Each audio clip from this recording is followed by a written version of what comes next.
Chi wedi clywed am Llywelyn yn Lliw Olaf? Ydyn. Ydyn? Pwy oedd Llywelyn yn Lliw Olaf? Brenin Olaf Cymru. Da iawn. Chi wedi clywed am Rhys ap Meredydd? Nid yr un Rhys ap Gruffudd ni'n sôn amdano. Rhys arall yw hwnna, Rhys ap Meredydd. Na. Llawer wedi clywed amdano fe. Ond ar ôl Llywelyn yn Lliw Olaf, gael ei ladd, ble gath ei ladd, chi'n gwybod? Cilmeri. Da iawn, Cilmeri.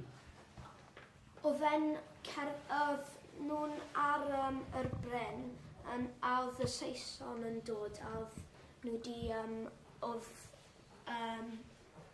Llywelyn yn Lliw Olaf ar ben ei hunan ar y bryn yn golchi a pethau, a oedd y Saeson wedi dod â lladdau. Da iawn. Oedd Llywelyn ar ben ei hunan achos oedd e'n mynd i gyfarfod dyna a prif saith, ynddo fe? Ac oedd e fod i gwrdda fe i drafod, ond wrth bod e'n mynd fe wnaethon nhw ambush arno fe a'i ladd e. Nawr te, ar ôl i Llywelyn gael ei ladd, mae Edward y cyntaf, brenin Lloegr, yn dod mewn i Gymru ac mae'n adeiladu lot o gestyll mwyn cadw'r Cymru lawr. Harlech, pwy sydd wedi bod yn Harlech? Pwy oedd yn sôn am? Un ohonyn nhw, Caernarfon, Conwy, Biwmares, lan yn y gogledd lawr am Aberystwyth. Oedd Edward yn codi'r cestyll hynny. Ac yn yr ardal hon, mae'n cymryd drosodd y cestyll oedd yn bodoli. Oedd yn cymryd drosodd Carreg Cynnen, oedd yn cymryd drosodd Dinefwr, a pob castell arall, Caerfyrddin, Cydweli ac yn y blaen, mwyn cadw Cymru lawr. Ond fe gadwodd e un castell yn nwylo'r Cymru. A Castell Dryslwyn oedd hwnnw. A Rhys ap Meredydd oedd enw'r dyn oedd yn gofalu am y castell hwnnw. Ac mae gydag amser ar ôl ychydig o flynyddoedd, dyma Rhys ap Meredydd yn codi mewn gwrthryfel yn erbyn Edward a brenin Lloegr.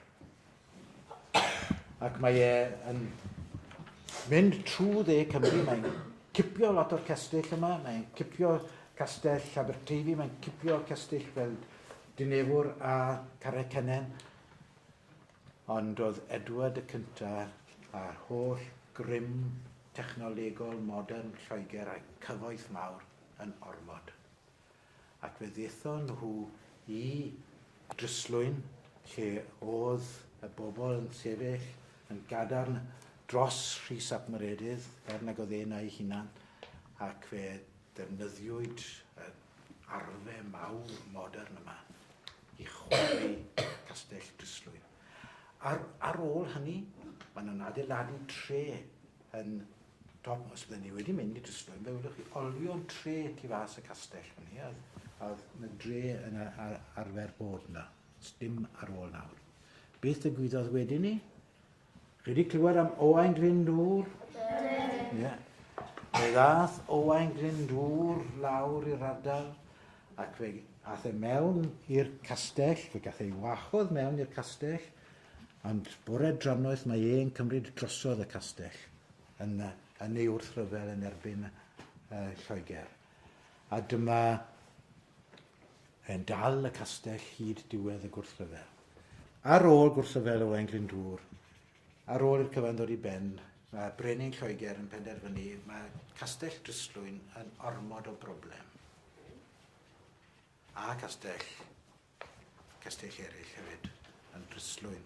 Mae'n dewis ar Dryslwyn ac yn gweud mae rhaid dinistrio Dryslwyn.